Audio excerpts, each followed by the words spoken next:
بالله من الشيطان الرجيم يا أيها الناس قد جاءتكم موعظة من ربكم وشفاء لما في الصدور.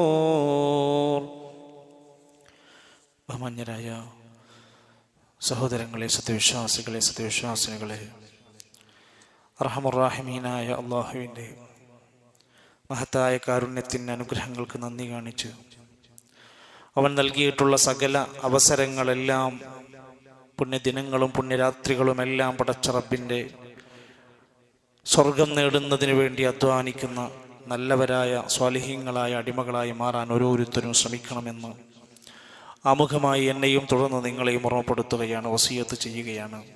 അള്ളാഹു നമ്മെ എല്ലാം ഇഷ്ടപ്പെടുകയും അനുഗ്രഹിക്കുകയും ചെയ്യുമാറാകട്ടെ. ഇന്ന് റമദാനിലെ ഒന്നാമത്തെ വെള്ളിയാഴ്ച ദിവസത്തിലാണ് നാം ഉള്ളത്. പള്ളിയിൽ ആളുകൾ ഇനിയും വരാനുണ്ടാകും എന്ന ബോധ്യത്തോടെ സ്വഫുകൾ ഒന്നുകൂടെ പരമാവധി കയറിയിരിക്കേണ്ട ഒഴിഞ്ഞു കിടക്കുന്ന ഭാഗങ്ങൾ പൂർത്തിയാക്കുക. പള്ളിയിൽ നമസ്കരിക്കാതെ, 2 റക്അത്ത് നമസ്കരിക്കാതെ ഇരുന്ന ഒരുപാട് ആളുകളുണ്ട്. അറിയാതെയായിരിക്കും അവർ വേഗം എഴുന്നേറ്റ് 2 റക്അത്ത് നമസ്കരിച്ചിട്ടിരിക്കുക.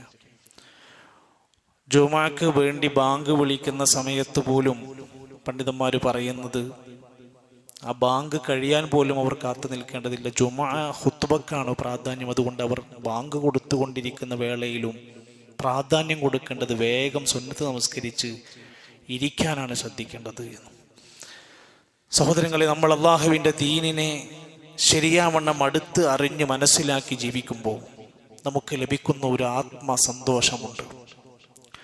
മതമറിയാതെ, ദീനറിയാതെ ജീവിതത്തിൻ്റെ കാര്യങ്ങളെക്കുറിച്ച് നമ്മളിങ്ങനെ ഉത്കണ്ഠപ്പെട്ട് ആകുലപ്പെട്ട് ജീവിക്കുന്നതിനേക്കാൾ എത്ര സുന്ദരമാണ് മതം നൽകുന്ന നിർഭയത്വം. നമുക്ക് അള്ളാഹു നമുക്ക് നൽകിയിട്ടുള്ള ചാൻസാണ്, അവസരമാണ് റമദാൻ.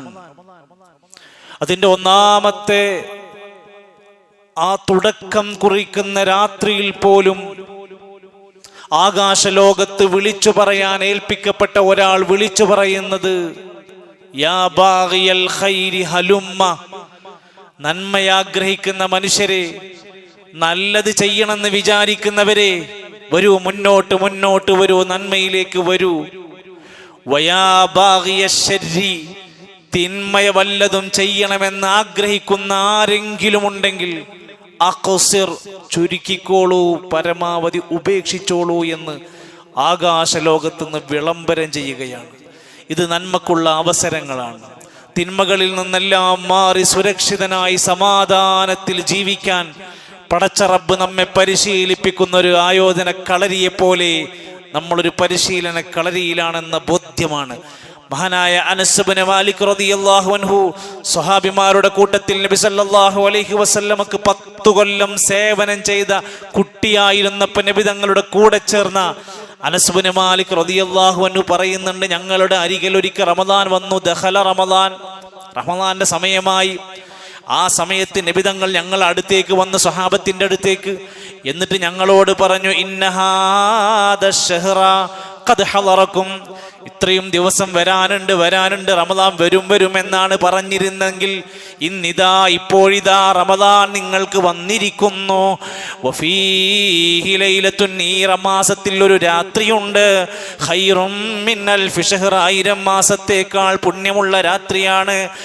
മൻ ഹുരിമ ഖൈറഹാ ഫഖദ് ഹുരിമ, അതിൻ്റെ നന്മകൾ ആരെങ്കിലും നഷ്ടപ്പെടുത്തിയാൽ അവന് എല്ലാ നന്മയും നഷ്ടപ്പെട്ടവനായി മാറും. കളയരുത്, ഇതിന് പുണ്യമുണ്ട്. ഇതിന്റെ ദിവസങ്ങൾക്കും രാത്രികൾക്കും പകലുകൾക്കും വലിയ ആവേശം നൽകുന്ന ഓഫറുകൾ അള്ളാഹുവിന്റെ ദീന് നമുക്ക് നൽകിയിട്ടുണ്ട്. ഈ അനുഗ്രഹീതമായ മാസം എന്ന് നബി തങ്ങൾ വിശേഷിപ്പിച്ച റമദാനിൽ നമ്മൾ എന്തൊക്കെയാണ് നേടിയെടുക്കേണ്ടത്? അള്ളാഹുവിന്റെ ദീന് നമ്മളെ പഠിപ്പിക്കുകയാണ്. ഏറ്റവും പ്രധാനമായി നമുക്ക് ഈ 2 ദിവസങ്ങൾ കഴിഞ്ഞപ്പോൾ നേടാൻ കഴിയേണ്ടിയിരുന്നത് തഖ്വയായിരുന്നു, ഭക്തിയായിരുന്നു. ലഅല്ലക്കും തത്തഖൂൻ, നോമ്പ് നിർബന്ധമാക്കിയത് വരെ ഭക്തി ഉണ്ടാകാൻ വേണ്ടിയാണ്. പടച്ചോനിലുള്ള വല്ലാത്തൊരു പേടി നന്മയിലേക്ക് വരാനുള്ള ഒരു മനസ്സ്, വല്ല ജീവിതത്തിൽ സംഭവിക്കുന്ന വല്ല തിന്മകളും ഉണ്ടെങ്കിൽ അതൊന്ന് ഒഴിഞ്ഞു മാറാനുള്ള അവസരം. അത്തഖ്വാ ഹിയ അൻ തജഅല ബൈനക വബൈന മഹാരിമില്ലാഹി ഹാജിസാ. നീയും അല്ലാഹു വിലക്കിയിട്ടുള്ള ഹറാമും തമ്മിൽ മറയിടുക എന്നതാണ് തഖ്വ. ഇപ്പൊ നിലവിൽ നമ്മുടെ അവസ്ഥ എന്താ? മലിനമായ വെള്ളം, ആ വെള്ളത്തിലേക്ക് ശുദ്ധമായ വെള്ളം ഒരുപാട് ഒഴിക്കുന്നവരെ പോലെയാണ് പാപികളായി പാപത്തിൽ ഉറച്ചു നിന്ന് പാപങ്ങളെ ന്യായീകരിച്ച് റമദാൻ കഴിഞ്ഞാൽ വീണ്ടും തുടങ്ങണമെന്ന വിചാരത്തോടെ എത്ര വെള്ളം ഒഴിച്ചാലും, എത്ര ഖുർആൻ ഓതിയാലും, എത്ര നോമ്പെടുത്താലും ഈ മാലിന്യ കറ കളയാതെ നമുക്ക് തഖ്വ നേടാൻ കഴിയൂല. അല്ലാഹുവിന്റെ ഖുർആൻ ഓർമ്മപ്പെടുത്തുകയാണ്, ഇന്നല്ലാഹ യുഹിബ്ബുൽ മുത്തഖീൻ. അല്ലാഹു മുത്തഖീങ്ങളെ ഇഷ്ടപ്പെടുന്നതാണ്. അള്ളാന്റെ ഇഷ്ടം കിട്ടണം നമുക്ക്, അള്ളാന്റെ സഹായം നമുക്ക് കിട്ടും, അള്ളാഹു നമ്മുടെ കൂടെയുണ്ടാകും. ഇന്നല്ലാഹ മഅല്ലദീന തഖൗ. പടച്ചോൻ അല്ലാഹ് നമ്മുടെ കൂടെ ഉണ്ടാകും. എപ്പോ? അല്ലദീന തഖൗ. നമ്മൾ ഭക്തിയിലാകുമ്പോ, തഖ്വയിലായി ജീവിക്കുമ്പോ നമ്മുടെ കൂടെ നമുക്ക് രക്ഷകനായി കൂടെ വരുന്നതാണ്. മറ്റു ആയത്തുകളിലും പഠിപ്പിക്കുന്നുണ്ട്, വമയ്യത്തഖില്ലാഹ്. അല്ലാഹുവിനെ തഖ്വയോടെ ഒരാൾ സമീപിച്ചാൽ യുകഫിറു അൻഹു സയ്യിആതിഹി. അവൻ ചെയ്തു പോയ ചെറുദോഷങ്ങൾ അതുകൊണ്ട് അല്ലാഹ് പുറത്തു കൊടുക്കും. വയുഅളിം ലഹു അജ്റാ. വമ്പിച്ച പ്രതിഫലം അല്ലാഹ് കൊടുക്കും. അങ്ങനെ തഖ്വ ഉണ്ടായുള്ള ചെറുതും വലുതുമായ ഗുണങ്ങളാണ്. ആരെങ്കിലും അല്ലാഹുവിനെ സൂക്ഷിച്ചാൽ യജ്അൽ ലഹു മഖ്റജാ. ഏത് പ്രതിസന്ധികളിലും അവന് ഒരു പോം വഴി അല്ലാഹ് ഉണ്ടാക്കി കൊടുക്കും. രക്ഷപ്പെടൂല എന്ന് വിചാരിക്കുന്നിടത്ത് പടച്ചോൻ നമ്മളെ സിമ്പിളായി രക്ഷപ്പെടുത്തും. ഒരിക്കലും രക്ഷപ്പെടാൻ സാധ്യതയില്ലാത്ത തീകുണ്ടാരത്തിൽ, അഗ്നിയിൽ ഇബ്രാഹിം നബി അലൈഹിസ്സലാത്തു വസ്സലാം പെട്ടു. അവിടുന്ന് ഹസ്ബി അല്ലാഹ് വ നിഅമൽ വക്കീൽ പറഞ്ഞല്ലോ. പുറത്തു കടന്നു, ഒരു പോറലേൽക്കാതെ. മത്സ്യത്തിന്റെ വായ്ക്കകത്ത് കുടുങ്ങിയ യൂനുസ് നബി അലൈഹിസ്സലാത്തു വസ്സലാം പുറത്തു കടന്ന് രക്ഷപ്പെട്ടിട്ടുണ്ട്. എത്ര ചരിത്ര സംഭവങ്ങൾ. ഒരിക്കലും പിളരാത്ത കടല് പിളർന്നിട്ട് അതിന് നടുവിലൂടെ രക്ഷപ്പെട്ട മൂസാ നബി അലൈഹിസ്സലാമിന്റെ ചരിത്രം പഠിച്ചിട്ടുണ്ട്. എത്ര അത്ഭുതകരം. ഒരിക്കലും വൃദ്ധരായി വാർദ്ധക്യമെത്തിയാൽ കുഞ്ഞ് ജനിക്കുക എന്നത് പലപ്പോഴും പ്രകൃതിയിൽ നടക്കുന്നത് അപൂർവമാണ്. സക്കരിയ നബി അലൈഹിസ്സലാമിന്റെ, ഇബ്രാഹിം നബി അലൈഹിസ്സലാമിന്റെ ചരിത്രത്തിൽ വാർദ്ധക്യത്തിലും സന്താനങ്ങളെ കിട്ടിയ ചരിത്രം പറയുന്നുണ്ട്.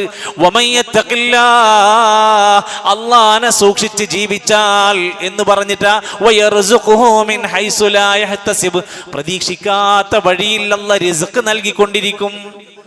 നമ്മൾ എത്ര ജോലി ചെയ്താലും, എത്ര കച്ചവടം, ഏതെങ്കിലും മേഖല നമ്മൾ തിരഞ്ഞെടുത്താലും പടച്ചോൻ റിസ്ക് തരാതെ നമുക്ക് ഉണ്ടാക്കാൻ കഴിയില്ല. എത്ര വലിയ പരിചയക്കാരനാണെങ്കിലും, ആ ഫീൽഡിലെ എത്ര ഉയർന്ന ഒരാളാണെങ്കിലും പടച്ചോൻ നമുക്ക് റിസ്ക് തരാൻ വിധിച്ചിട്ടില്ലെങ്കിൽ പൂട്ടിപ്പോകേണ്ടി വരുമെന്നുള്ളതിന്റെ സൂചനയാണ്. റിസ്ക് പടച്ചോനാ തരുന്നത്. ഈ റമദാൻ കൊണ്ട് നേടിയെടുക്കേണ്ടുന്ന മറ്റൊരു സവിശേഷമാണ് പാപമോചനം. പാപങ്ങളിൽ നിന്ന്, തിന്മകളിൽ നിന്നുള്ള മോചനം കിട്ടണമെന്ന് അതിയായി കൊതിച്ച് ആഗ്രഹിക്കേണ്ട സമയമാണ്. റമദാൻ കടന്നു വന്നിട്ടും പാപങ്ങൾ പൊറുക്കപ്പെടാത്ത പോയ ആൾക്കാർ നഷ്ടക്കാർ. റമദാനിന്റെ നോമ്പ് കൊണ്ട് ലഭിക്കുന്ന മഹത്തായ പുണ്യം പോലും പറഞ്ഞത് കഴിഞ്ഞകാല പാപങ്ങൾ പൊറുക്കപ്പെടുന്നതാണ്. പാപമോചനം കിട്ടണം, നരകമോചനം കിട്ടണം. വലില്ലാഹി ഉത്തഖാഉ മിനന്നാർ. റമദാനിന്റെ മുഴുവൻ ദിവസവും മുഴുവൻ രാത്രിയിലും നരകമോചനം ഏർപ്പാടാക്കിയിട്ടുണ്ട്. ആദ്യത്തെ 10 രണ്ടാമത്തെ 10 ഒരു 10 മുഴുവൻ ദിവസവും നരകമോചനമുണ്ട്. നരകമോചനത്തിന് വേണ്ടി തേടണം, നരകമോചനം ആവശ്യമുണ്ടാകണം. അതിനു വേണ്ടിയുള്ള കാര്യങ്ങൾ ഒരു വ്യക്തി എന്ന നിലക്ക് നമ്മൾ ചെയ്യേണ്ടതുണ്ട്. അതോടൊപ്പം തന്നെ ഇസ്ലാം അവിടുന്ന് പഠിപ്പിക്കുകയാണ്, റമദാൻ കൊണ്ട്, നോമ്പ് കൊണ്ട് നമുക്കുണ്ടാകേണ്ടുന്ന മറ്റൊരു വലിയ നേട്ടം അള്ളാഹുവിലേക്ക് അടുക്കാൻ കഴിയണം. പടച്ചോനിലേക്ക് ഒരു ചാൺ അടുക്കണം. പടച്ചോൻ നമ്മളിലേക്ക് ഒരു മുഴം അടുക്കും.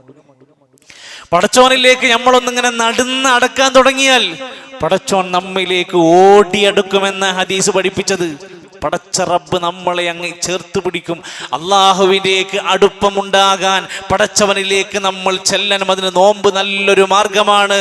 നമ്മോട് ഏറ്റവും അടുത്തവനായി നമ്മുടെ റബ്ബ് നമ്മുടെ കൂടെയുണ്ടെന്ന ബോധ്യം നമുക്ക് ആവശ്യമാണ്. അതോടൊപ്പം വിശുദ്ധ ഖുർആൻ ഇറങ്ങിയ മാസം എന്ന നിലക്ക് ഖുർആൻ തുറക്കാത്ത മനുഷ്യരോടാണ് സംസാരിക്കാൻ ഞാൻ ഏറ്റവും കൂടുതൽ സമയം ചെലവഴിക്കാൻ ആഗ്രഹിക്കുന്നത്. ഈ ദിവസങ്ങൾ കഴിഞ്ഞു പോയിട്ടും ഒരു തവണ തൻ്റെ വിശുദ്ധമായ ഖുർആൻ തുറന്നു നോക്കാതെ പോയവരുണ്ടെങ്കിൽ ഇനി എന്നാണ്? ഈ ദിവസത്തിൽ നോമ്പുകൾ കഴിഞ്ഞ് തറാവീഹുകൾ കഴിഞ്ഞു തുടങ്ങുമ്പോൾ ഇപ്പോഴും ഖുർആനിന്റെ അധ്യാപനങ്ങൾ തുറന്നു മറിച്ചു നോക്കാതെ, ഓതി നോക്കാത്ത, പഠിച്ചു നോക്കാത്തവരുണ്ടെങ്കിൽ ഇനി എന്നാണ് നമ്മൾ അതിനു വേണ്ടി ഒരുങ്ങാൻ കണ്ടിരിക്കുന്നത്? ദീൻ എന്ന് പറയുന്ന ഈ മഹത്തരമായ പ്രമാണങ്ങളുടെ അടിസ്ഥാനത്തിലുള്ള അള്ളാഹുവിന്റെ വിശുദ്ധമായ ഈ ദീൻ റമദാൻ എന്ന മാസത്തിന്റെ പോരിശ പറഞ്ഞപ്പോ എണ്ണി പറഞ്ഞത് എന്താ? ഖുർആൻ അവതീർണമായ മാസമാണ്. ഹുദൽ ലിന്നാസി വബയ്യിനാതിൻ മിനൽ ഹുദാ വൽ ഫുർഖാൻ. സത്യവും അസത്യവും വേർതിരിക്കുന്ന പരിശുദ്ധമായ ഖുർആൻ ഇറങ്ങിയത് റമദാനിലാണ്. അതിലാണ് നോമ്പ് നിർബന്ധമാക്കിയത്. ഖുർആനുമായി വല്ലാത്ത ബന്ധമാണ്. നമ്മളോട് ചോദിക്കാം, മറ്റൊരാളിലേക്ക് നമ്മുടെ വിരൽ ചൂണ്ടുന്നില്ല, ഞാൻ എന്നോടാണ്. എത്ര പേജ് ഓതി? ഒറ്റയ്ക്കിരുന്ന് ചിന്തിക്കുക, വേറെ ആരും കണക്ക് കാണിക്കാനൊന്നുമില്ല. നാം എത്ര പേജ് ഈ വിശുദ്ധ ഖുർആൻ തുടങ്ങിയിട്ട്, റമദാൻ ഓതിയിട്ട്, റമദാനിന്റെ മാസമായിട്ട്, റമദാനിന്റെ നല്ല ദിവസങ്ങൾ അടുത്തു വന്നിട്ട് എത്ര പേജ് നമുക്ക് ഓതാൻ കഴിഞ്ഞു? ഇപ്പോൾ നമ്മൾ ഓതിക്കൊണ്ടിരിക്കുന്ന ഈ പോക്ക് പോയാൽ എനിക്ക് എത്ര ഖത്മ് ചെയ്യാൻ പറ്റും? തിരക്ക് എന്ന് തീരാനാ? നമ്മുടെ പ്രശ്നവും നമ്മുടെ പ്രതിസന്ധിയൊക്കെ എന്ന് തീർന്നിട്ട് ഓതാന്ന് വിചാരിക്കുന്നത്? ഈ പോക്കാണ് പോണതെങ്കിൽ എനിക്ക് എത്ര ഓതാൻ കഴിയും? ഞാൻ വിശുദ്ധ ഖുർആനിലെ എത്ര ആയത്തുകളുടെ അർത്ഥം മനസ്സിലാക്കിയിട്ടുണ്ട്, എത്ര സൂറത്തുകൾ ഞാൻ ഹിഫ്ളാക്കാൻ ശ്രമിച്ചിട്ടുണ്ട്. ഇതെല്ലാം ആലോചിക്കേണ്ട സമയമാണ്. എന്തുകൊണ്ട്? വിശുദ്ധ ഇസ്ലാം പറയുന്ന ആ വാക്കുണ്ടല്ലോ, അള്ളാന്റെ ഖുർആൻ എന്ന് പറഞ്ഞാൽ അല്ലാഹു തആല വിശേഷിപ്പിച്ചത് വകദാലിക ഔഹൈനാ ഇലൈക റൂഹം മിൻ അംരിനാ. നബിയേ, താങ്കൾക്ക് ദാ വഹി നൽകിയിരിക്കുന്നു. എന്ത്? റൂഹം മിൻ അംരിനാ, നമ്മുടെ കാര്യത്തിന്റെ റൂഹ്. ഖുർആനെ വിശേഷിപ്പിച്ചത് റൂഹ് തന്നിരിക്കുന്നു, ആത്മാവാണ് തന്നിട്ടുണ്ട് എന്ന് പറഞ്ഞ് ആയത്ത് വിശദീകരിച്ചുകൊണ്ട് ഇമാം സഅദി റഹ്മത്തുള്ളാഹി പറയാണ്, വഹുവ ഹാദൽ ഖുർആനുൽ കരീം, ഈ റൂഹ് എന്ന് പറയുന്നത് ഖുർആനാണ്. സമ്മാഹു റൂഹ, അതിനെ വിശേഷിപ്പിച്ചത് ലിഅന്ന റൂഹ യുഹയാ ബിഹിൽ ജസദ്, കാരണം ഒരാളുടെ ശരീരത്തിന് ജീവൻ വെക്കുന്നത്, ഉന്മേഷം കിട്ടുന്നത് ആത്മാവ് ഉണ്ടാകുമ്പോഴാണ്. ഒരു മുസ്ലിമിന്റെ ജീവിതത്തിന് ജീവൻ കിട്ടുന്നത്, ഉണർവുണ്ടാകല് ആ മനുഷ്യന് റൂഹ് ഉണ്ടാകുമ്പോഴേ. ഏതാ റൂഹ്? ഖുർആൻ. വൽ ഖുർആനു തുഹ്യാ ബിഹിൽ ഖുലൂബു വൽ അർവാഹ്, ആത്മാവും മനസ്സും ഹൃദയവും ഉണർന്ന് പ്രവർത്തിക്കുന്നത് ആ ഖുർആനിലൂടെയാണ്. വതുഹ്യാ ബിഹി മസാലിഹുദ് ദുനിയാ വദ്ദീനി, ദീനിന്റെയും ദുനിയാവിന്റെയും പ്രവർത്തനങ്ങൾക്ക് ഉണർവുണ്ടാക്കുന്നതും ഖുർആനാണ്. ധാരാളം നമുക്ക് അറിവും അതുപോലെ നന്മയും തരുന്നതും ഈ ഗ്രന്ഥമാണ്. അതുകൊണ്ട് മനുഷ്യരെ, ഈ ചൈതന്യം, ഈ റൂഹിനെ നമ്മൾ വിട്ടുപോകരുത്. മറ്റൊരായത്തിൽ പറഞ്ഞത് കാണാം, വലാകിൻ ജഅൽനാഹു നൂറൻ നഹ്ദി ബിഹി മൻ നശാഉ മിൻ ഇബാദിനാ, നമ്മുടെ അടിമകൾക്ക് നാം കൊടുത്തിട്ടുള്ള സന്മാർഗത്തിന്റെ വെളിച്ചമാണ്. തുറക്കാത്ത ഏത് ഇരുട്ടും തുറന്ന് മറ നീക്കി വെളിച്ചം നമുക്ക് നൽകിയ ഗ്രന്ഥമാണ് ഖുർആൻ. അത് നമുക്ക് ലഭിച്ചില്ലായിരുന്നെങ്കിൽ ഇന്ന് നമ്മുടെ അവസ്ഥ എന്താകുമായിരുന്നു?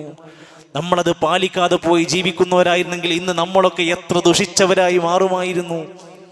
അല്ലാഹുവിന്റെ ഖുർആൻ പറയാണ്, യാ അയ്യുഹന്നാസ്, മനുഷ്യരെ. സൂറത്ത് യൂനുസിന്റെ 57-ാമത്തെ ആയത്ത്, യാ അയ്യുഹന്നാസ്, മുസ്ലിങ്ങളെ എന്ന് മാത്രല്ല, അള്ളാഹുവിന്റെ ഖുർആൻ വിളിക്ക മനുഷ്യന്മാരെ എല്ലാവർക്കും ബാധകമാണ്. ഖദ് ജാഅതുകും മൗഇളതും മിർ റബ്ബിക്കും, നിങ്ങളുടെ റബ്ബിൽ നിന്നിതാ നിങ്ങൾക്ക് സാരോപദേശം വന്നിരിക്കുന്നു. വശിഫാഉൻ ലിമാ ഫിസ് സുദൂർ, നിങ്ങളുടെ ഹൃദയത്തിനകത്തുള്ള എല്ലാ പ്രശ്നങ്ങൾക്കുമുള്ള ശിഫയാണ് തന്നിരിക്കുന്നു. മരുന്ന്, ഔഷധാണ് എന്നാണ്. ശിഫയാണ്, മരുന്നാണ്, ഔഷധമാണ് ഈ ഖുർആൻ. എന്തിന്റെ ഔഷധം? ഹൃദയത്തിൽ അടഞ്ഞുകൂടിയിട്ടുള്ള സകല രോഗങ്ങൾക്കുമുള്ള ശമനമാണ് ഖുർആൻ. പക, വിദ്വേഷം, അസൂയ, കളവ്, മനുഷ്യന്റെ നന്മകൾ മുഴുവൻ നശിപ്പിക്കുന്ന എല്ലാത്തിനെയും നീക്കി കറകളയാനുള്ള ശിഫയാകുന്ന ഗ്രന്ഥമാണ്. നമ്മുടെ രോഗങ്ങൾ മാറ്റാൻ പറ്റുമോ? നമ്മുടെ പക നീങ്ങി കിട്ടുന്നുണ്ടോ? നമ്മുടെ തളക്കുന്ന പ്രതികാര ചിന്ത ഒടുങ്ങിയിട്ടുണ്ടോ? നമ്മുടെ പിണക്കങ്ങൾ അവസാനിപ്പിക്കാൻ പറ്റിയിട്ടുണ്ടോ? നമ്മുടെ കൽബിനെ വിശുദ്ധ ഖുർആൻ കൊണ്ട് ശരിപ്പെടുത്താൻ നമുക്ക് കഴിഞ്ഞോ? ഇത് ശിഫയാക്കപ്പെട്ട ഗ്രന്ഥമാണ്. മഹാരഥന്മാരായ ഉലമാക്കന്മാർ രേഖപ്പെടുത്തുകയാണ്, ഖുർആൻ ഒരാളുടെ ജീവിതത്തിന്റെ മുന്നിൽ നിന്ന് നയിക്കാൻ തുടങ്ങിയാൽ, നമ്മുടെ മുന്നിൽ നമ്മളെ നയിക്കുന്നത് ഖുർആനാണെങ്കിൽ, മൻ ജഅലഹു അമാമഹു ഖാദ ഇലൽ ജന്ന, നബി തങ്ങൾ പറയാണ്, ഒരാൾ അയാളെ മുന്നിൽ നിന്നുകൊണ്ട് ഖുർആൻ നയിക്കുകയാണെങ്കിൽ അയാൾ സ്വർഗ്ഗത്തിലെത്തും. വമൻ ജഅലഹു ഖൽഫ, ഒരാളുടെ പിന്നിലാണ് ഖുർആനെങ്കിൽ സാഖഹു ഇലന്നാർ, അയാളെ നരകത്തിലേക്ക് നയിക്കപ്പെടും. മൂപ്പരൊരു വഴിക്ക് ഇങ്ങനെ പോണുണ്ട്, ഖുർആൻ മറ്റേതോ വഴിക്കാണ് പോണത്. അതിൽ പറഞ്ഞ നിയമങ്ങളോ അതിൽ പറഞ്ഞ കൽപ്പനകളൊന്നും മൂപ്പർക്ക് ബാധകമായിട്ടില്ലെങ്കിൽ ആ പോക്ക് അദ്ദേഹത്തെ നരകത്തിലേക്ക് എത്തിച്ചു കൊണ്ടുപോകും. അതുകൊണ്ട് ഇമാം സുഹരി റഹ്മത്തുള്ളാഹി അലൈഹി പറഞ്ഞു, റമദാൻ മാസം വന്നാൽ നമ്മുടെ മനസ്സിലുണ്ടാകേണ്ടത് ഫ്രൂട്ട്സ് കച്ചവടവും ഭക്ഷണ കച്ചവടങ്ങളും സമൂസ കച്ചവടങ്ങളും ഒന്നല്ല. റമദാൻ മാസം ഞങ്ങളിലേക്ക് വന്നാൽ ഞങ്ങൾ ഷഹ്റുൽ ഖുർആനി വ ഷഹ്റു ഇത്ആമുൽ മസാകീൻ. ഇമാം സുഹരി പറയാണ്, ഞങ്ങൾക്ക് റമദാൻ വന്നാൽ ഖുർആൻ ഓതുന്ന മാസമാണ്, പാവപ്പെട്ടവർക്ക് ഭക്ഷണം കൊടുക്കുന്ന മാസമാണ്. ഞങ്ങൾ അതിനാണ് പ്രാധാന്യം കൊടുത്തിരുന്നത്. ഇമാം മാലിക് റഹ്മത്തുള്ളാഹി അലൈഹി സാധാരണ മദീന പള്ളിയിൽ ധാരാളമായി ഹദീസ് ക്ലാസ് നടത്തിയിരുന്ന പണ്ഡിതനായിരുന്നു. റമദാൻ വന്നാൽ ഇനി ഖുർആൻ ഓത്തായിരുന്നു പണി. ഹദീസ് മോശമായതുകൊണ്ടാണോ? അല്ല, പക്ഷേ വിശുദ്ധ റമദാനിലെ ഏറ്റവും പ്രധാനം അതായിരുന്നു. ഇമാം ഖതാദ റഹ്മഹുല്ലാന്റെ ജീവചരിത്രം വായിക്കുന്ന കിതാബിൽ കാണാം, നോർമൽ ദിവസത്തിൽ, സാധാരണ ദിവസത്തിൽ 7 ദിവസം കൂടുമ്പോൾ ഖത്മ ചെയ്യാറുണ്ടായിരുന്നു. റമദാൻ വരണ്ട, സാധാരണ ഒരു ദിവസം വന്നാൽ 7 ദിവസം കൂടുമ്പോൾ ഖത്മ ചെയ്യും. റമദാൻ മാസം വന്നാൽ 3 ദിവസം കൊണ്ട് ഖത്മ ചെയ്യും. അതായിരുന്നു പണി. അവസാനത്തെ 10 വന്നാൽ ഒരു ദിവസം കൊണ്ട് ഖത്മ ചെയ്യാൻ ശ്രമിക്കുമായിരുന്നു. നമ്മൾ എത്ര ദൂരത്താ എന്ത് ചോദിക്കും? നമ്മൾ എത്ര പിറകിലാണ്? നമുക്ക് എത്ര ഓതാൻ കഴിഞ്ഞു? മൊബൈൽ ഫോൺ സംവിധാനങ്ങളുണ്ട്, വീട്ടിൽ ഒരുപാട് സൗകര്യങ്ങളുണ്ട്. വേണ്ടി വന്നാലൊന്ന് വിചാരിച്ചാൽ ഒഴിവു സമയങ്ങൾ പോലും നമ്മുടെ മുമ്പിലുണ്ട്. അതുകൊണ്ട് നമ്മളെ കുറിച്ചൊന്ന് ഇരുന്ന് ചിന്തിക്കുക, ആലോചിക്കുക. വിശുദ്ധ ഖുർആൻ പറഞ്ഞ വാക്ക് നോക്ക്, ഹുദയാണ്, റഹ്മത്തുൽ ലിൽ മുഅ്മിനീൻ, കാരുണ്യമാണ്. അതുകൊണ്ട് ഈ കാരുണ്യത്തോട്, ഈ ഹുദയോട് നമ്മൾ എന്താ ചെയ്യേണ്ടത്? ഏറ്റവും പ്രധാനം വിശുദ്ധ ഖുർആൻ പാരായണം ചെയ്യുക എന്നതാണ്. ഇന്നല്ലദീന യത്ലൂന കിതാബല്ലാഹ്, അല്ലാഹുവിന്റെ കിതാബ് പാരായണം ചെയ്യുക. വഅഖാമുസ്സലാ, നിസ്കാരം നിലനിർത്തുക, ദാനം ചെയ്യുക. ഇതൊക്കെ കച്ചവടമാണ്, നഷ്ടമില്ലാത്ത കച്ചവടമാണ്. ശ്രദ്ധിക്കുക, നമ്മുടെ കയ്യിലുള്ള മൊബൈൽ ഫോൺ എടുത്ത് ഖുർആൻ ഓതുന്നോണ്ട് തെറ്റുണ്ടായിട്ടൊന്നല്ല പറയുന്നത്. മുസ്ഹഫ് കയ്യിലുണ്ടായിരിക്കും. മുസ്ഹഫ് ഉണ്ടായ ഒരു സ്ഥലത്ത് നമ്മൾ ഏറ്റവും പരിഗണന കൊടുക്കേണ്ട മുസ്ഹഫ് തന്നെ എടുത്ത് ഓതുക. കാരണം അതിൽ വേറൊന്നുമില്ല. നമ്മളെ മൊബൈൽ ഫോണിൽ ഗൂഗിൾ പേ ഉണ്ട്, മറ്റു ആപ്പുകളുണ്ട്, എല്ലാത്തിൻ്റെ ഇടയിൽ നിന്ന് ഒന്ന് മാത്രമാണത്. അപ്പൊ അതിൽ നിന്ന് വ്യത്യസ്തമായി മുസ്ഹഫ് എടുത്ത് ഓതുന്നതിന്റെ പ്രതിഫലം അത് വേറെ തന്നെയാണ്. അതിനൊരു പരിഗണന ഉണ്ടാവുക. ഒരു ദിവസത്തിൽ 5 നേരം നിസ്കാരമുണ്ട്. ഒരു നിസ്കാരത്തിന്റെ മുമ്പ് 2 പേജ്, ഒരു നിസ്കാരം കഴിഞ്ഞിട്ട് 2 പേജ് ഓതാൻ ശ്രമിച്ചാൽ ഒരു ഖത്മ ഒരു മാസം കൊണ്ട് കിട്ടും. അതേ സമയത്ത് ഒരു നിസ്കാരത്തിന്റെ മുമ്പ് 4 പേജ്, ഒരു നിസ്കാരം കഴിഞ്ഞാലും 4 പേജ് ഓതാൻ കഴിഞ്ഞാൽ 2 ഖത്മ ചെയ്യാൻ പറ്റും. 6 പേജ് നിസ്കാരത്തിന്റെ മുമ്പ് ഓതാൻ കഴിഞ്ഞാൽ, ശേഷം 6 പേജ് ഓതാൻ കഴിഞ്ഞാൽ ഒരു മാസം കൊണ്ട് 3 ഖത്മ തീർക്കാൻ പറ്റും. ഇതൊന്നും വിചാരിച്ചാൽ നടക്കാത്തെന്തോ അത്ഭുതങ്ങളല്ല. നമ്മളൊന്ന് മനസ്സ് വിചാരിച്ചാൽ മതി. ഇഖ്റഉൽ ഖുർആന, നന്നായി ഖുർആൻ ഓദിക്കോ. ഫഇന്നഹു യഅതി യൗമൽ ഖിയാമത്തി ശഫീഅൻ ലിഅസ്ഹാബിഹി, ആരും സഹായിക്കാനില്ല, നാട്ടുകാരില്ല, ബന്ധുക്കളില്ല. നമ്മുടെ അമലുമായി പരലോക കോടതിയിൽ വരുമ്പോൾ ഒരു സഹായത്തിന് കൊതിച്ചു പോകുന്ന സമയത്ത് ആ ഖുർആൻ അതിൻ്റെ ആളുകൾക്ക് ശഫാഅത്ത് നടത്താൻ വേണ്ടി മുന്നോട്ട് വരും. നമ്മൾ അതിൻ്റെ ആളായി മാറിയെങ്കിലേ കിട്ടുള്ളൂ, അല്ലാതെ ഇത് നടക്കൂല. മനപ്പാഠമാക്കാൻ കഴിയാവുന്ന അത്രയും ആയത്തുകൾ ഹിഫ്ളാക്കാൻ വേണ്ടി ശ്രമിക്കുക. അതൊക്കെ അന്യ സംസ്ഥാനക്കാർക്ക് മാത്രം ഏൽപ്പിക്കപ്പെട്ട ചുമതലയല്ല. പരമാവധി ഹിഫ്ളാക്കുന്നത് മക്കൾക്ക് മാത്രമുള്ള പണിയല്ല. അത് KG ക്ലാസ്സിലും അതല്ലെങ്കിൽ വേറെ ഏതെങ്കിലും ഇൻസ്റ്റിറ്റ്യൂട്ടുകൾ നടത്തുന്ന സ്ഥാപനങ്ങൾക്കുള്ള പണിയല്ല. ഓരോ വിശ്വാസിക്കും വിശുദ്ധ ഖുർആൻ ഹിഫ്ളാക്കുക എന്നത് ബാധ്യതയുണ്ട്. വിശദീകരിക്കാൻ ആഗ്രഹിക്കുന്നില്ല. അതിനേക്കാൾ ഉപരിയായി ഖുർആനിൽ ഇതുവരെ നമ്മൾ ഓതിയ ആയത്തുകളെ കുറിച്ച് ചിന്തിച്ചൊക്കെ എന്താണ് ഈ പറയുന്നത്? അഫലാ യതദബ്ബറൂനൽ ഖുർആന അം അലാ ഖുലൂബിൻ അഖ്ഫാലുഹാ. നിങ്ങൾ എന്താ ഖുർആനെ കുറിച്ച് ചിന്തിക്കുന്നില്ലേ? നിങ്ങൾ അതിന് പൂട്ടിട്ട് വെച്ചിരിക്കുകയാണോ കൽബിന്? ഖുർആൻ എന്തൊക്കെ പറയുന്നുണ്ട്, ആ പറഞ്ഞ ആശയങ്ങൾ നമ്മുടെ മനസ്സിനകത്ത് കയറുന്നില്ലേ? നിങ്ങൾ എന്താ പൂട്ടിട്ട് വെച്ചിരിക്കുകയാണോ? അബൂബക്കർ സിദ്ദീഖ് റളിയല്ലാഹുവിന്റെ ചരിത്രം വായിക്കുമ്പോൾ കാണാൻ സാധിക്കും, നിസ്കരിക്കാൻ വേണ്ടി കൈകെട്ടി ഖുർആൻ ഇങ്ങനെ ഓതി തുടങ്ങി. ആ ആയത്തുകൾ ഓതിക്കൊണ്ട് ഇരിക്കുന്ന സമയത്ത് വിതുമ്പി വിതുമ്പി ആ നമസ്കാരം പൂർത്തിയാക്കാൻ പ്രയാസപ്പെടുമായിരുന്നു. നമുക്ക് ഇന്ന് വരെ ഏതെങ്കിലും ഒരു നിസ്കാരത്തിന്റെ ഇടയ്ക്ക് ഒരു ആയത്ത് ഓതിയിട്ട് പൂർത്തിയാക്കാൻ വല്ല പ്രയാസം വന്നിട്ടുണ്ടോ? എന്തുകൊണ്ടാണ്? അതിൻ്റെ ഉള്ളിൽ എന്താ പറയണെന്നുള്ളത് നമുക്കറിയില്ല. ശരിക്കൊന്ന് ഹൃദയം തുറന്ന് വായിച്ചു നോക്കി, ഒരു പേജ് നമുക്ക് കരയാതെ ഓതാൻ കഴിയില്ല. അതിൻ്റെ പലതും കാമ്പുകൾ വായിച്ചാൽ. മഹാനായ ഉമർ ഖത്താബ് തങ്ങൾ രാത്രികാലത്ത് പുറത്തിറങ്ങി നടക്കുക. എന്തിനാ? നാട്ടിലെ ആളുകളുടെ പ്രയാസങ്ങൾ രഹസ്യമായി അറിയാൻ.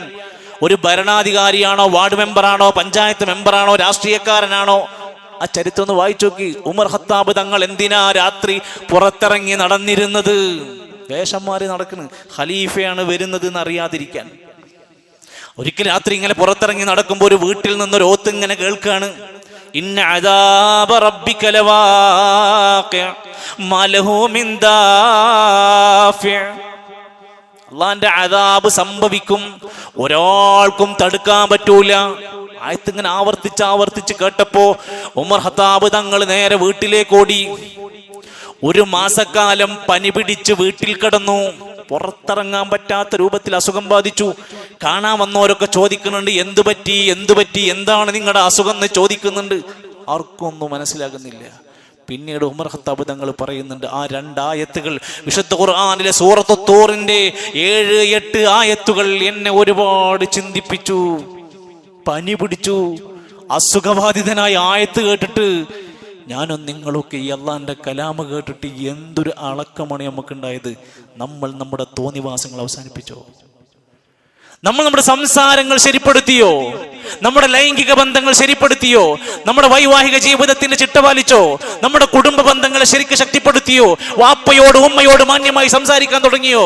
കച്ചവടക്കാരൻ എന്ന നിലക്ക് നീതി പാലിച്ചോ? ഞാനും നിങ്ങളും അടങ്ങുന്ന നമ്മുടെ ജീവിതത്തിന്റെ മൊബൈൽ ഫോണിന്റെ കറകൾ നമ്മൾ കഴുകി കളഞ്ഞോ? നമ്മൾ നമ്മുടെ ജീവിതത്തിലേക്ക് അള്ളാന്റെ കലാം എവിടെയാണ് തൊട്ടത്? ഒരു സ്ഥലം ചിന്തിച്ചു, ഒരു സ്ഥലം. പലിശക്കാരാ, അതിന്റെ പലിശ നീ ഒഴിവാക്കിയോ? മോശപ്പെട്ട പ്രവർത്തനങ്ങളും സംസാരങ്ങളുമായി ജീവിക്കുന്നവരെ നീ അത് ഒഴിവാക്കാൻ തീരുമാനിച്ചോ? ഇല്ലെങ്കിൽ പിന്നെ നമ്മൾ എന്താണ് ഖുർആനെ കുറിച്ച് ആലോചിച്ചത്, ചിന്തിച്ചത്? വിശുദ്ധ ഖുർആൻ പഠിക്കുകയും പഠിപ്പിക്കുകയും ചെയ്യുക എന്നത് ബാധ്യതയാണ്. നമ്മൾ പഠിക്കണം, പഠിപ്പിക്കണം. സ്വഹാബത്തിനോട് നബി തങ്ങൾ പറയാണ്, നിങ്ങൾക്കറിയോ അള്ളാഹ്ക്ക് ചില ആൾക്കാരുണ്ട്, അള്ളാഹ്ക്ക് ചില സ്വന്തക്കാരുണ്ട്. സ്വഹാബത്ത് ചോദിച്ചു, മൻഹും യാ റസൂലല്ലാഹ്, ആരാ റസൂലേ അല്ലാഹുവിന്റെ സ്വന്തക്കാര്? ഹും അഹ്ലുൽ ഖുർആനി അഹ്ലുല്ലാഹി വഖാസതുഹു. ഖുർആൻ പഠിക്കുന്ന, ഖുർആനിനോട് ഇഷ്ടം വെച്ച് ജീവിക്കുന്ന ആളുകൾ അള്ളാഹുവിന്റെ സ്വന്തക്കാരാണ്. ഇന്ന് പഠിക്കാൻ എന്താ അവസരങ്ങൾ!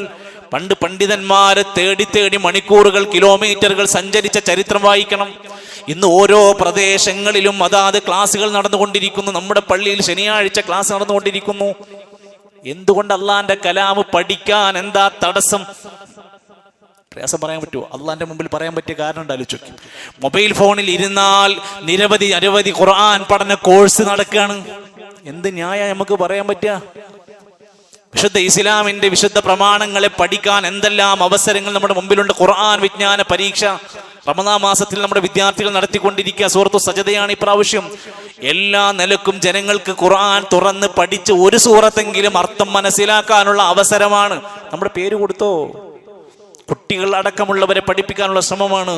ഇങ്ങനെ ഏത് മേഖലയിലാവട്ടെ അള്ളാന്റെ കലാമ് പഠിക്കാനുള്ള വേദികൾ, അവസരങ്ങൾ പരിപൂർണമായി ഉപയോഗപ്പെടുത്തുക.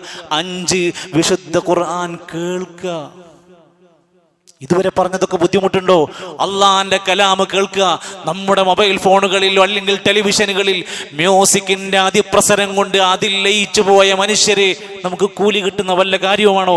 ശൈത്വാനിന്റെ രാഗമെന്ന് വിശേഷിപ്പിച്ചതാണ് മിസ്മാറു ശൈത്വാൻ. പിശാചിന്റെ രാഗമാണ്, ഇഷ്ടമാണ്. ഈ സംഗീതം എന്ന് പറയുന്നത്. അള്ളാന്റെ ഖുർആനോ, അള്ളാന്റെ ഖുർആൻ കേട്ടാൽ ഫസ്തമിഉ ലഹു വഅൻസിതു, ശ്രദ്ധിച്ച് കേട്ടോ, മൗനമായി ഇരുന്നോ, ലഅല്ലകും തുർഹമൂൻ, അള്ളാഹു നിങ്ങളോട് കരുണ കാണിച്ചേക്കാം. അള്ളാന്റെ റഹ്മത്ത് കിട്ടും.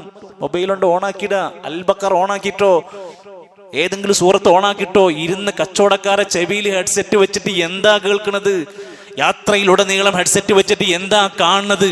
അള്ളാന്റെ കലാമുമായി വല്ല ബന്ധമുണ്ടോ എന്ന് തുറന്നു വെച്ച് കേട്ടു നോക്ക്, നിനക്ക് അള്ളാന്റെ റഹ്മത്ത് കിട്ടും. വീട്ടിൽ ബർക്കത്തില്ലാത്തതിന് എന്തെങ്കിലും മൂലയിൽ കുഴിച്ചിട്ടിട്ട് കാര്യമില്ല. ഏതെങ്കിലും നിലക്കുള്ള അന്ധവിശ്വാസങ്ങളുടെ കെട്ടുകൾ കെട്ടിത്തൂക്കിയിട്ട് കാര്യമില്ല. വീട്ടിൽ ബർക്കത്തുണ്ടാവണോ? എത്ര പേജ് അവിടെ ഓതുന്നുണ്ട് എന്ന് ആലോചിച്ച് നോക്കി. ഓത്തിനനുസരിച്ച് വീട്ടിലും കച്ചവടത്തിലും ബർക്കത്ത് കൂടും. എന്റെ വാക്കല്ല, വിശുദ്ധ ഖുർആനിൽ പറഞ്ഞ ഒരു ആയത്തിന്റെ അടിസ്ഥാനത്തിൽ പറഞ്ഞു. അവസാനമായി പറയാണ്, ഖുർആനുമായി ബന്ധപ്പെട്ട ജിഹാദ് നമ്മൾ നടത്തണം. ഇത് ജനങ്ങൾക്ക് എത്തിച്ചു കൊടുക്കണം.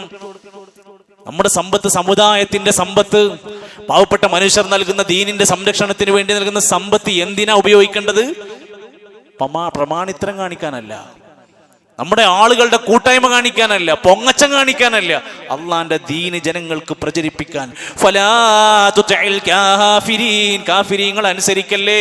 വജാഹിദുഹും ബിഹി ജിഹാദൻ കബീറാ, അതുകൊണ്ട് ജിഹാദ് നടത്തണം. ഖുർആൻ കൊണ്ട് ജിഹാദ്, ജനങ്ങൾക്കത് എത്തിച്ചു കൊടുക്കുക. ഖുർആനിന്റെ ജീവിക്കുന്ന പകർപ്പായി നമ്മൾ മാറുക. പാടില്ല എന്ന് പറഞ്ഞ സാധനം നമ്മുടെ ജീവിതത്തിൽ വരാതിരിക്കുക.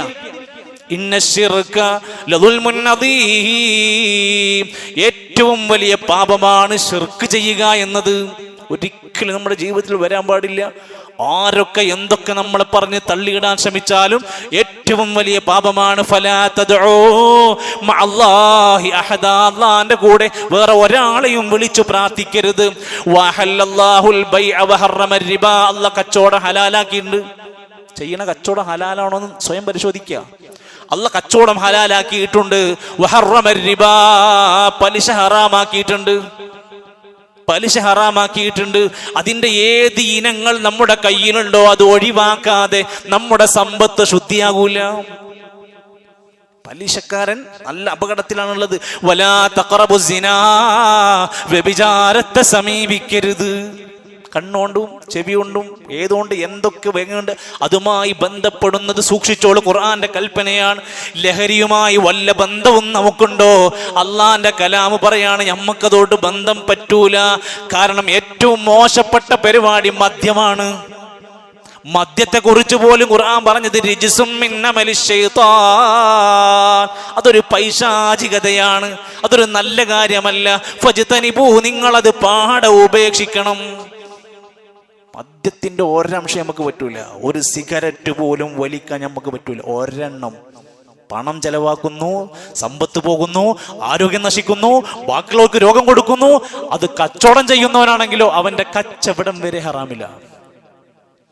പിന്നെ MDMA ബാക്കിയുള്ള സാധനം കയ്യിലേക്ക് ചേർത്തോളിയും. ഖുർആനാണ് ഈ പറയുന്നത്. വലാ തഖ്തുലുൻ നഫ്സ, ഒരാളെയും കൊല്ലരുത്. വലാ തുഫ്സിദൂ ഫിൽ അർള്, ഭൂമിയിൽ കുഴപ്പങ്ങൾ ഉണ്ടാക്കരുത്. ഇതൊക്കെ പാടില്ല എന്ന് പറഞ്ഞതാ. അത് ചെയ്യാതിരിക്കുക. ചെയ്യണം എന്ന് പറഞ്ഞതൊക്കെ ചെയ്യാൻ ശ്രമിക്കുക. വബിൽ വാലിദൈനി ഇഹ്സാനാ, മാതാപിതാക്കൾക്ക് പുണ്യം ചെയ്യണേ. അവരങ്ങാടിയിൽ കിടക്കേണ്ടവരല്ല, ഫുട്പാത്തുകളിൽ നിരങ്ങേണ്ടവരല്ല, അവർ അവസാനം മക്കളുണ്ടായിട്ട് നോക്കാത്ത അവസ്ഥയിലേക്ക് വരേണ്ടവരല്ല. അവർക്ക് പുണ്യം ചെയ്യേണ്ടവരാണ്.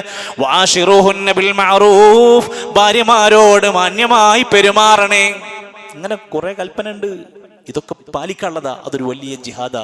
അള്ളാന്റെ ഖുർആൻ പഠിപ്പിച്ച നന്മകൾ ചെയ്യുകയും പാടില്ലെന്ന് പറഞ്ഞ തിന്മകളിൽ നിന്ന് വിട്ടുനിൽക്കുകയും അങ്ങനെ ശരിയായ രൂപത്തിൽ അതിൻ്റെ അഹിലുകാരനായി വിശുദ്ധ ഖുർആനിൻ്റെ ശുപാർശ ലഭിക്കുന്നവരായി മാറാൻ ഈ റമദാൻ നമുക്ക് സാധ്യമാകണം. അള്ളാഹു നമ്മെ സഹായിക്കുമാറാകട്ടെ.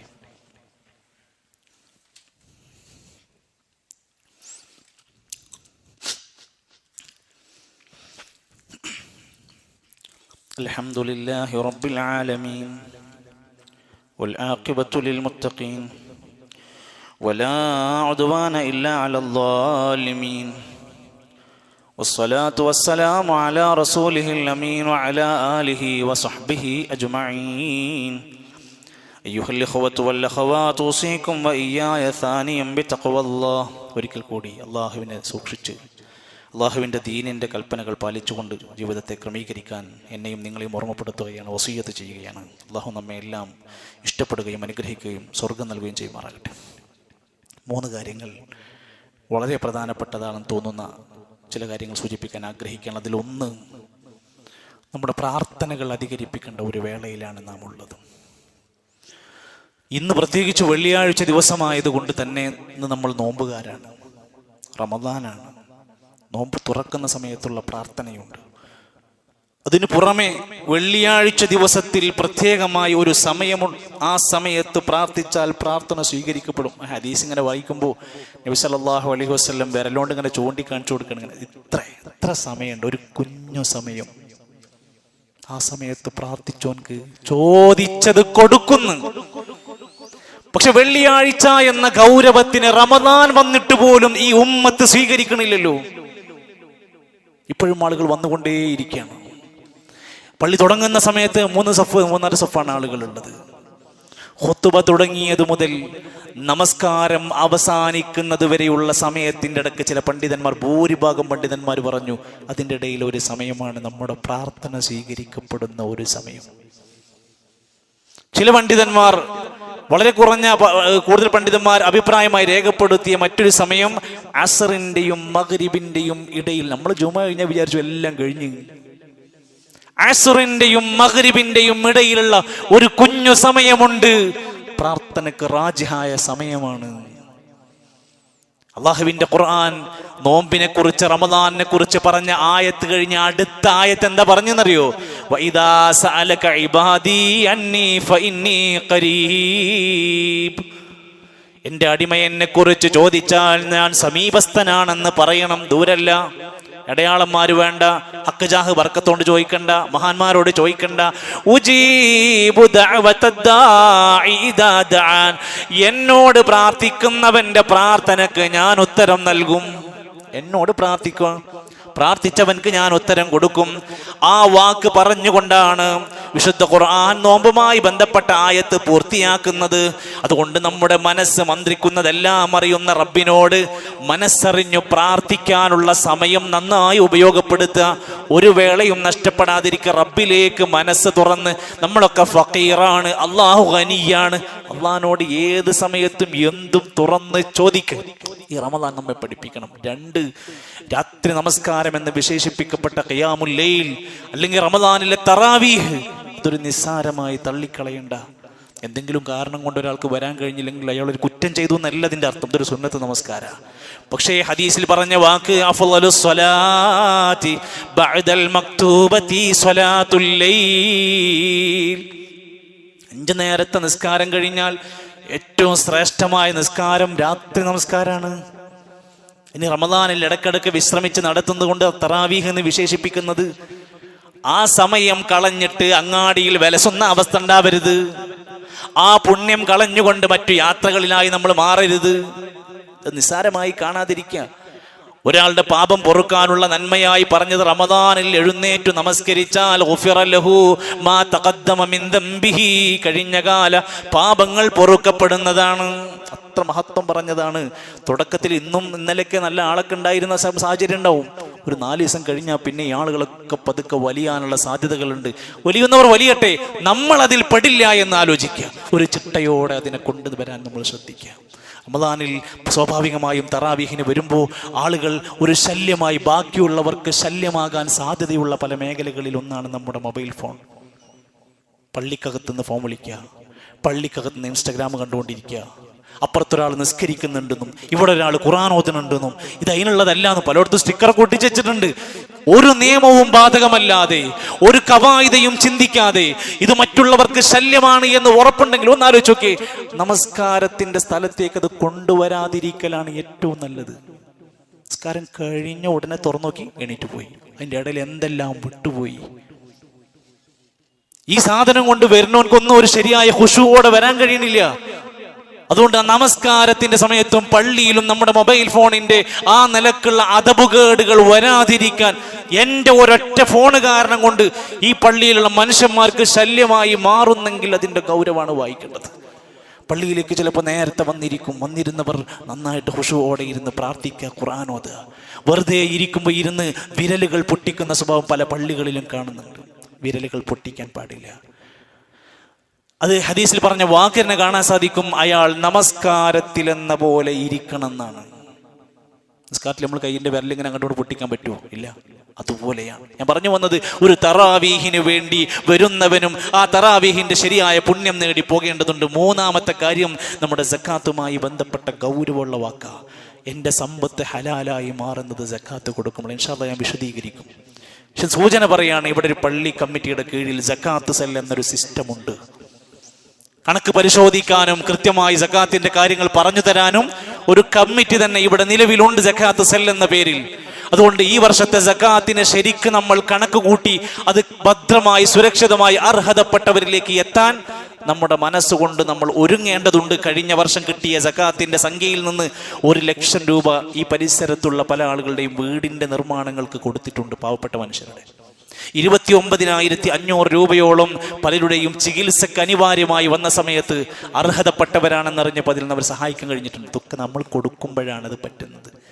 അതുകൊണ്ട് എവിടെയെങ്കിലും എന്തെങ്കിലും കുറച്ച് കൊടുത്ത് സക്കാത്ത് വീടി എന്ന് പറഞ്ഞിരിക്കുന്നതിന് പകരം അതൊരു നല്ല ഭദ്രമായ അവസ്ഥയിലേക്ക് കൊണ്ടുപോകാൻ നമ്മൾ കഴിയേണ്ടതുണ്ട്.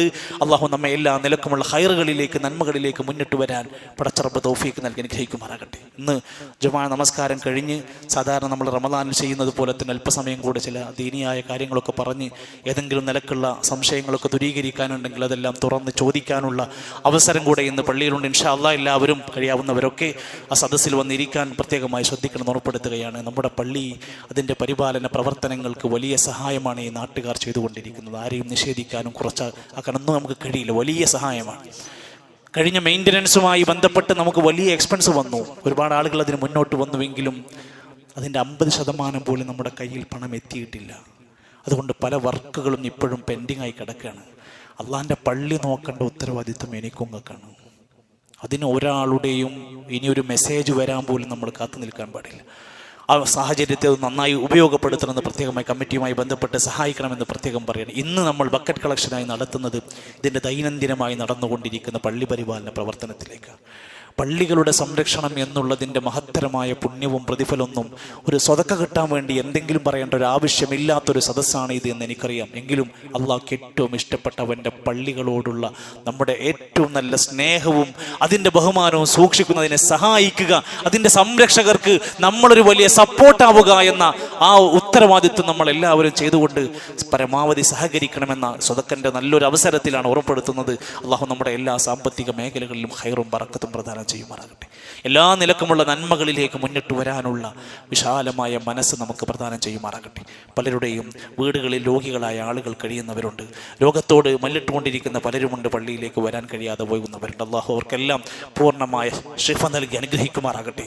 പ്രിയപ്പെട്ട പലരുടെയും മാതാപിതാക്കൾ രോഗശയ്യയിലായി പ്രയാസപ്പെട്ടുകൊണ്ടിരിക്കുന്നവരുണ്ട്. അള്ളാഹു അവരുടെ മാതാപിതാക്കൾക്ക് പൂർണ്ണമായ ശിഫായിനെ ആജിലാക്കി അള്ളാഹു നൽകുമാറാകട്ടെ. മരണപ്പെട്ടു പോയ പ്രിയപ്പെട്ടവരുണ്ട്. റബ്ബേ, നീ അവർക്കെല്ലാം മഗ്ഫിറത്തും മർഹമത്തും നൽകണമേ റഹ്മാനെ. അള്ളാഹുവേ, ശക്തമായ ചൂടിലായിക്കൊണ്ട് ഈ നിൽക്കുന്ന കാലാവസ്ഥയിൽ ഞങ്ങൾക്ക് മഴ കൊണ്ട് അനുഗ്രഹിച്ച് കുളിർമഴയാക്കി നീ അനുഗ്രഹിക്കണമേ റഹ്മാനെ. അള്ളാഹുവേ, പള്ളിയുടെ പ്രവർത്തനങ്ങളിൽ, ഇഫ്താറുകളിൽ, മറ്റു പ്രവർത്തനങ്ങളിലെല്ലാം സഹകരിച്ച ഒരുപാട് ആളുകളുണ്ട്. തക്കതായ പ്രതിഫലം അവർക്ക് നൽകണമേ റഹ്മാനെ. അള്ളാഹുവേ, ഞങ്ങളുടെ നല്ല മുറാദുകൾ ഹാസിലാക്കി തരണമേ. നരകത്തിൻ്റെ മോചനത്തിൽ ഞങ്ങളെയും ഉൾപ്പെടുത്തണേ റഹ്മാനെ. സ്വർഗത്തിൻ്റെ അഹ്ലുകാരിൽ ഞങ്ങൾക്ക് നീ സ്ഥാനം നൽകണമേ റഹ്മാനെ. അള്ളാഹുവേ, ഞങ്ങളുടെ നല്ല മുറാദുകൾ ഹാസിലാക്കി തരണമേ. ഉപകാരമുള്ള ഒരുപാട് അറിവ് ഞങ്ങൾക്ക് പ്രദാനം ചെയ്യണമേ. ഞങ്ങളുടെ മരണം ഈമാനുള്ള മരണമാക്കി മാറ്റണമേ റഹ്മാനെ. അള്ളാഹുവേ, സ്വർഗത്തിൻ്റെ ഉന്നതമായ സ്ഥാനങ്ങൾ അലങ്കരിക്കാനുള്ള ഒട്ടനേകം നന്മകളുമായി ഈ ലോകത്ത് നിന്ന് വിട പറയുന്ന മുത്തഖീങ്ങളിൽ ഉൾപ്പെടുത്തണേ റഹ്മാനെ. അല്ലാഹുമ്മ ഗ്ഫിർ ലിൽ മുഅ്മിനീന വൽ മുഅ്മിനാത്ത് വൽ മുസ്ലിമീന വൽ മുസ്ലിമാത്ത് അൽ അഹ്യാഇ മിൻഹും വൽ അംവാത്ത്. അല്ലാഹുമ്മ റബ്ബനാ തഖബ്ബൽ മിന്നാ ഇന്നക അൻതസ് സമീഉൽ അലീം വതുബ് അലൈനാ ഇന്നക അൻതത് തവ്വാബുർ റഹീം. റബ്ബനാ തവഫനാ മുസ്ലിമീന വഅൽഹിഖ്നാ ബിസ്സാലിഹീൻ. റബ്ബനാ آمنا فاكتبنا مع الشاهدين. ربنا آتنا في الدنيا حسنة وفي الآخرة حسنة وقنا عذاب النار. وصلى الله على نبينا محمد والحمد لله رب العالمين.